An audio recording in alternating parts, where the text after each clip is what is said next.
Hello guys, स्वागत है आप सभी का आपके अपने YouTube channel Manish classes Kolkata में। आज हम आपके साथ लेकर के आए हैं बीकॉम सेमेस्टर 2 कंपनी लॉ के मोस्ट इंपॉर्टेंट एमसीक्यूज क्वेश्चन। तो आज हम जो ये सीरीज स्टार्ट करने जाने वाले हैं, इस सीरीज में उन लोगों के लिए काफी ज्यादा बेनिफिट मिलेगा जो लोग इस साल सेमेस्टर 2 का एग्जामिनेशन देंगे। जैसा कि आप लोगों को पता है कि आपका कंपनी लॉ जो है वो 80 मार्क्स का पेपर आता है और जिसमें यूनिट 1 जो है वो आपका है इंट्रोडक्शन टू कंपनीज, और इंट्रोडक्शन टू कंपनीज से आपके 16 मार्क्स के एमसीक्यू क्वेश्चंस पूछे जाते हैं। तो आज के इस एमसीक्यू सेशन में हम स्टार्ट करने वाले हैं, जिसमें हम आपको ईच एंड एवरीथिंग काफी डिटेल में विद एक्सप्लेनेशन बताएंगे। ये सेशन में हम जो आज कवर करने वाले हैं उसमें देखिए क्या करने वाले हैं। तो सबसे पहले हम इस सेशन में most expected questions with explanation आपको प्रोवाइड करने वाले हैं। जो यूनिट है वो है हमारा unit number 1, that is introduction to companies. और हम जो है इस सेशन में आपके साथ 25 क्वेश्चंस डिस्कस करेंगे और हर एक क्वेश्चन जो होगा वो आपके एग्जामिनेशन के लिए मोस्ट इंपॉर्टेंट होगा, जो आपके एग्जामिनेशन में प्रीवियस ईयर में काफी बार पूछा भी जा चुका होगा। और कोशिश करेंगे कि हम लोग एक एमसीक्यू क्वेश्चन से 3-4 रिलेटेड चीजें भी पढ़ते चले।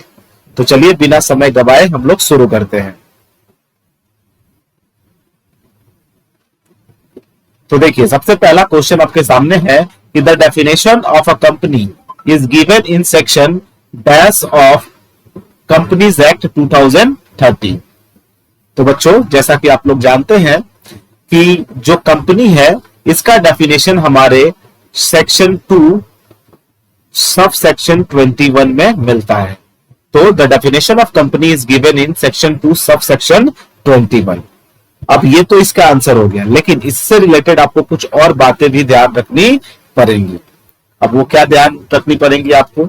तो देखिए आपको कुछ सेक्शन यहाँ पे और ध्यान रखना पड़ेंगे, जैसे कि section 2 sub section 68 defines private company. इसके बारे में बताइए, तो आपको याद रखना पड़ेगा ये प्राइवेट कंपनी के बारे में।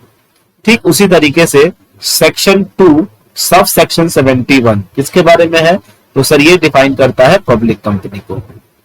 ठीक उसी तरीके से सेक्शन 2 सब सेक्शन 62 ये किसको डिफाइन करता है? तो it defines about OPC, that is one person company. तो इस तरीके से ये आपके कुछ इंपॉर्टेंट सेक्शंस हैं जहां से आपको क्वेश्चंस पूछे जा सकते हैं, तो आपको ये याद रखना पड़ेगा। चलिए क्वेश्चन नंबर 2 की तरफ चलते हैं। क्वेश्चन नंबर 2 है maximum number of members in a private company. तो आपको पता होना चाहिए कि maximum number of members in a private company can not exceed the limit of 200। मतलब कि प्राइवेट कंपनी में जो मैक्सिमम नंबर ऑफ मेंबर्स होते हैं उनकी संख्या किसी भी हाल में 200 से ज्यादा नहीं होनी चाहिए, यानी मैक्सिमम नंबर 200 होनी चाहिए। अब इससे रिलेटेड आपको कुछ बातें याद रखनी पड़ेंगी। देखिए क्या बातें याद रखनी पड़ेगी। तो सबसे पहला यहाँ पे आप लिख लेंगे पब्लिक और उसके साइड में आप लिख लेंगे प्राइवेट, और यहाँ पे हम बात करेंगे मिनिमम नंबर्स की। मिनिमम नंबर ऑफ मेंबर्स, तो सर याद रखेंगे आप कि पब्लिक कंपनी में minimum number of members required होते हैं 7, जबकि प्राइवेट में minimum number of members required होते हैं 2।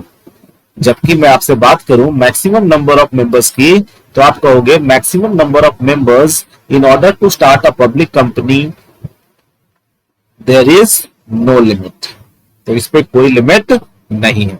जबकि maximum number of members in private company, अभी आपने देखा कि वो 200 से ज्यादा नहीं होना चाहिए।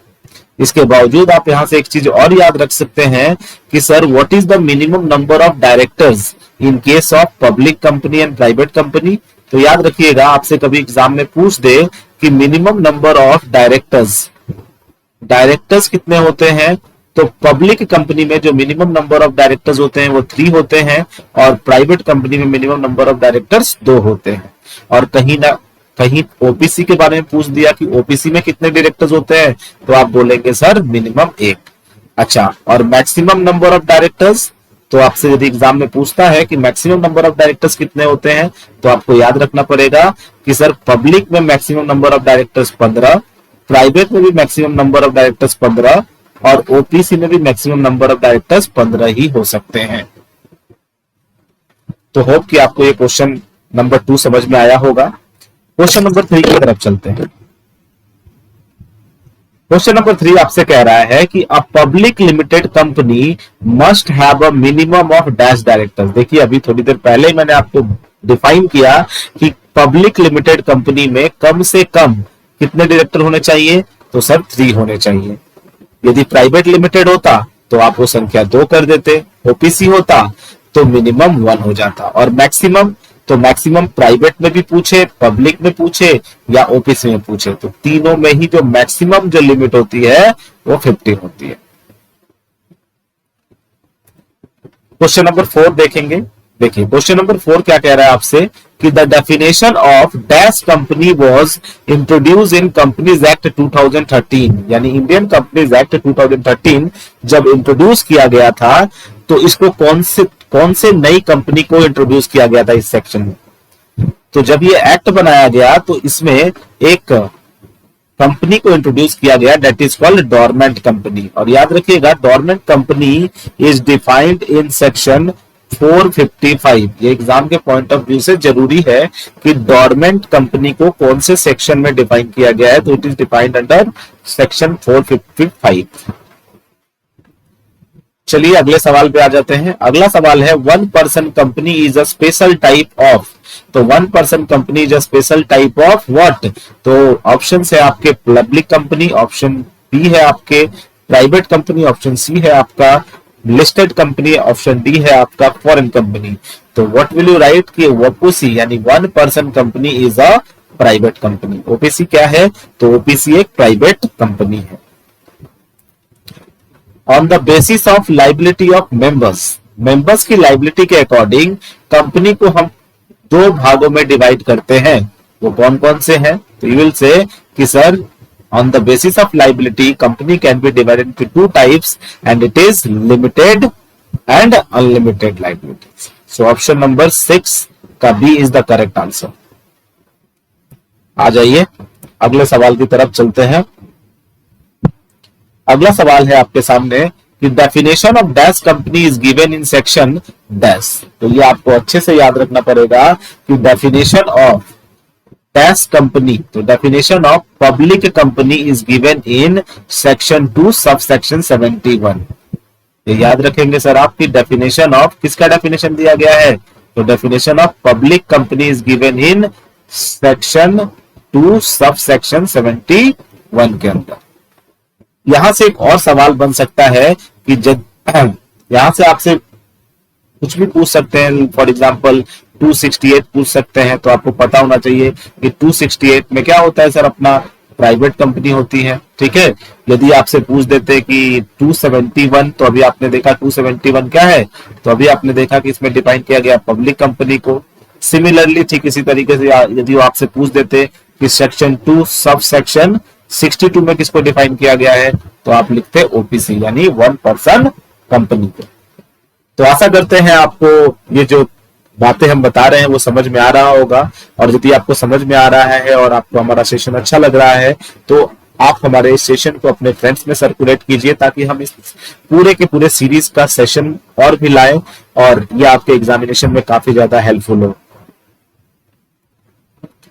अगला देखेंगे companies amendment act 2015 has made common seal. तो देखिए आपको पता है कि इंडियन कंपनीज एक्ट 2013 आया और उसके बाद इंडियन कंपनीज एक्ट का एक अमेंडमेंट आया 2015 में, जिसमें कॉमन सील जो कि अभी तक कंपलसरी हुआ करता था, अब उसको क्या बना दिया गया, ऑप्शनल बना दिया गया। So optional is the correct answer. चलिए question number 9, OPC is described. तो देख लीजिए ओपीसी मतलब कि one person company is described under section 3 sub section 1 clause C as a. तो अभी तो आपको बताया कि सर ओपीसी जो है एक स्पेशल टाइप ऑफ क्या है, तो OPC is a special type of private company. ABC is a private company. ABC एक प्राइवेट कंपनी है और number of members and the date of meeting is not more than 100। तो dash members personally present shall be the quorum of a meeting. तो याद रखेंगे कि private company में जो क्वोरम होता है वो कितने मेंबर्स का होता है, तो प्राइवेट कंपनी में जो क्वोरम होता है वो 2 मेंबर्स का होता है। अब ये क्वोरम क्या होता है? तो quorum is the minimum number of member required to be present before a meeting is allowed to begin. मतलब कि कोई भी मीटिंग स्टार्ट होने से पहले जो minimum number of members present होने चाहिए उस मीटिंग में, उसी को क्वोरम कहते हैं।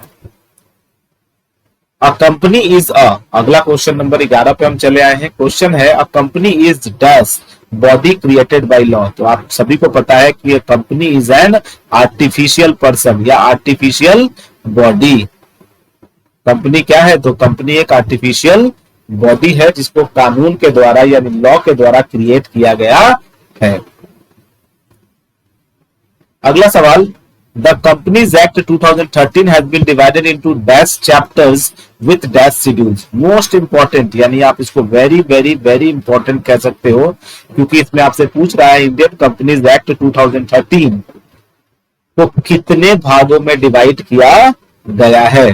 तो इससे रिलेटेड एक चीज और आपको बता देता हूं, तो इसको आप याद रखेंगे कि ये डिवाइड किया गया है 29 चैप्टर्स और 7 सेक्शंस में। ठीक है, तो यानी कि इसमें इंडियन कंपनीज एक्ट 2013 में 29 क्या है? चैप्टर्स है और 7 क्या है? तो शेड्यूल्स है।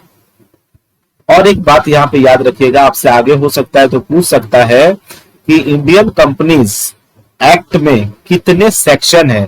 तो कभी भी आपसे वो पूछे कि कितने सेक्शन है तो आप उसका आंसर देंगे कि इंडियन कंपनीज एक्ट 2013 में 470 सेक्शंस है।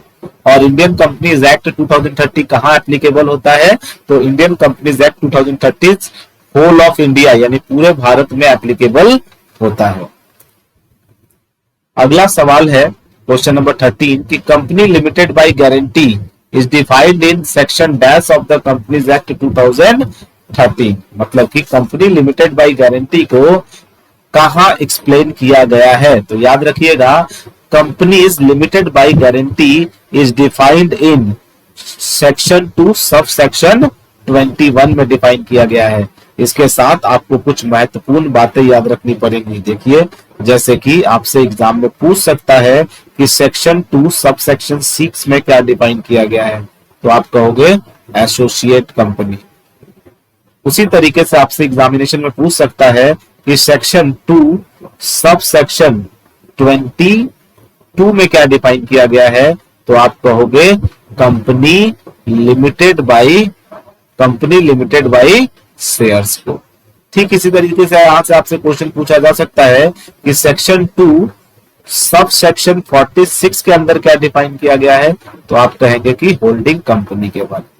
ठीक इसी तरीके से आपसे पूछा जा सकता है कि सेक्शन 2 सब सेक्शन 45 में क्या डिफाइन किया गया है, तो आप कहोगे सर इसमें डिफाइन किया गया है गवर्नमेंट कंपनी के बारे में।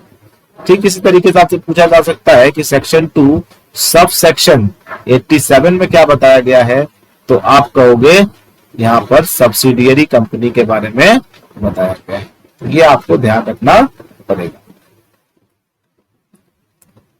क्वेश्चन नंबर 14 देखिए सर, क्वेश्चन नंबर 14 क्या है? 1 person company can be established bye a person who is.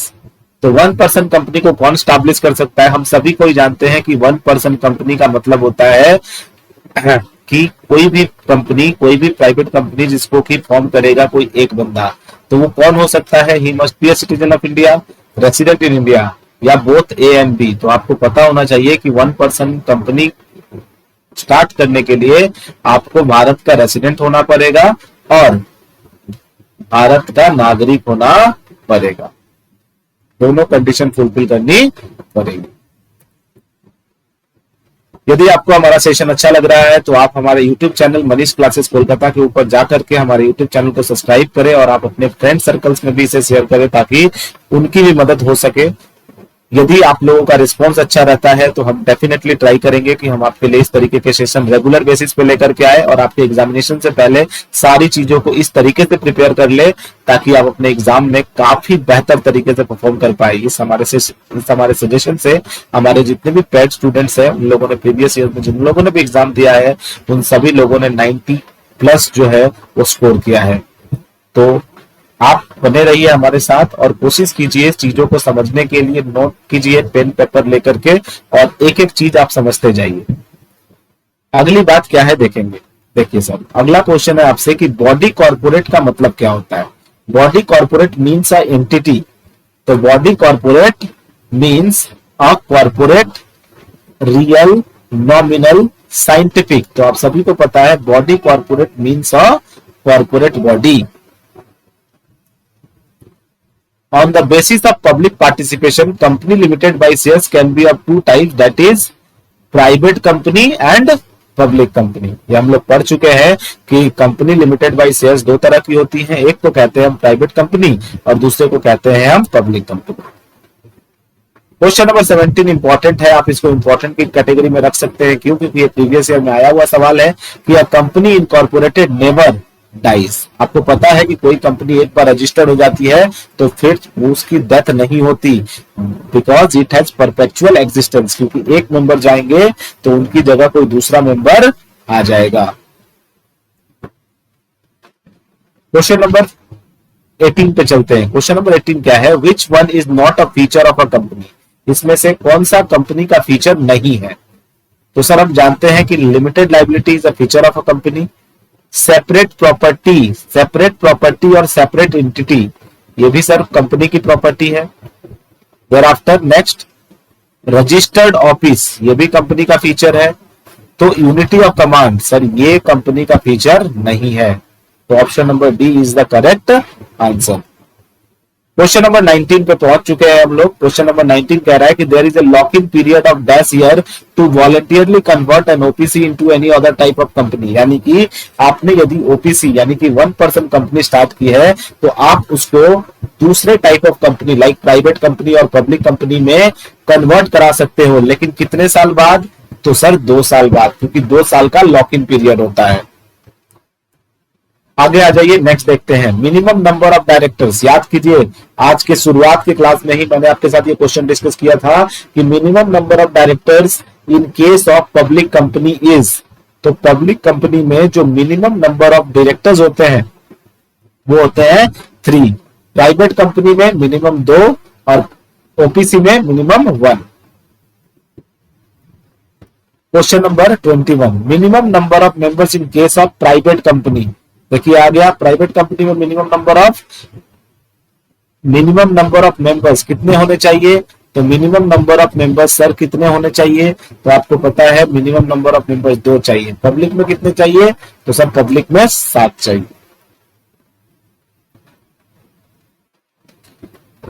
Right to transfer of share, right to transfer of share is restricted in case of dash company. आपको पता है कि private company के जितने भी share holders होते हैं उनके शेयर के ट्रांसफर करने पर रेस्ट्रिक्शन होता है। तो right to transfer of share is restricted in case of private company. Question number 23 पे पहुंच चुके हैं। देखिए क्वेश्चन नंबर 3 क्या कहता है? Where a company is formed and registered for future project or to hold an asset or intellectual property has no significant accounting transaction is called dormant company। आ जाइए next question number 24 पे पहुंच चुके हैं हम। Question number 24 आपसे क्या demand कर रहा है? क्वेश्चन नंबर 24 कहता है कि the following are included in the definition of body corporate. Body corporate के डेफिनेशंस में किन किन लोगों को इंक्लूड किया गया है? तो हम जानते हैं सर प्राइवेट कंपनी भी इंक्लूडेड है, पब्लिक कंपनी भी इंक्लूडेड है और ओपीसी भी इंक्लूडेड है। तो आप कह सकते हैं कि इसका आंसर जो होगा वो ऑल ऑफ दिस होगा। आज के इस सेशन का आखिरी क्वेश्चन क्या है सर? आज के इस सेशन का आखिरी क्वेश्चन, आज के सेशन का आखिरी क्वेश्चन है कि the companies act 2013 has dash section. तो आपको पता होना चाहिए कि कंपनीज एक्ट 2030 हैज 470 सेक्शंस। कितने सेक्शन है बच्चा? तो आपको पता है, अभी हमने बच्चों को बताया कि सर 470 सेक्शंस होते हैं टोटल। ठीक है, और एग्जाम में यदि आपसे पूछ दे कि सर इंडियन कंपनीज एक्ट 2013 के अंदर बताइए तो कितने चैप्टर्स और कितने शेड्यूल्स होते हैं, तो आप कहोगे सर 29 चैप्टर्स होते हैं और 7 शेड्यूल्स होते हैं। तो ये था आज का सेशन जो कि हमने आपके साथ डिस्कस किया। ईच एंड एवरीथिंग हमने आपको एक्सप्लेन किया और सारी चीजें बहुत ही बारीकी के साथ बताई। उससे फर्दर जो क्वेश्चन बनते थे, उससे रिलेटेड जितने भी क्वेश्चंस बन सकते थे, उन सारे क्वेश्चंस को मैंने डीपली आपके सामने क्या करा, तो उसको एक्सप्लेन करा। और आपको ये देखने में 25 क्वेश्चंस था, लेकिन आपने 25 से बहुत ज्यादा क्वेश्चंस जो है वो ऑलरेडी तैयार कर लिया। हम लोग इसको यूनिट वाइज सीरीज में लेकर के आएंगे। हम हर एक यूनिट के 4 जो वीडियोस के पार्ट लेकर के आएंगे और हर एक में 25-25 का डिस्कशन करेंगे। और आप समझ लीजिए कि आप ये चारों सेशन देखने के बाद इस चैप्टर में आप मास्टर्स हो जाएंगे और किसी भी जगह से आपसे कोई भी क्वेश्चन पूछेगा आप बहुत आसानी से बता दोगे। तो यदि आपको हमारा वीडियो सेशन अच्छा लगा हो तो आप हमारे चैनल को सब्सक्राइब करें और अपने दोस्तों में इसे शेयर करें। और आपका प्रोत्साहन और आपका डेडिकेशन जो है हमें भी हिम्मत देगा कि हम आगे जो है आप लोगों के लिए इसी तरीके से मेहनत कर पाए। तो आज के लिए इतना ही, धन्यवाद, फिर जल्द मुलाकात होगी।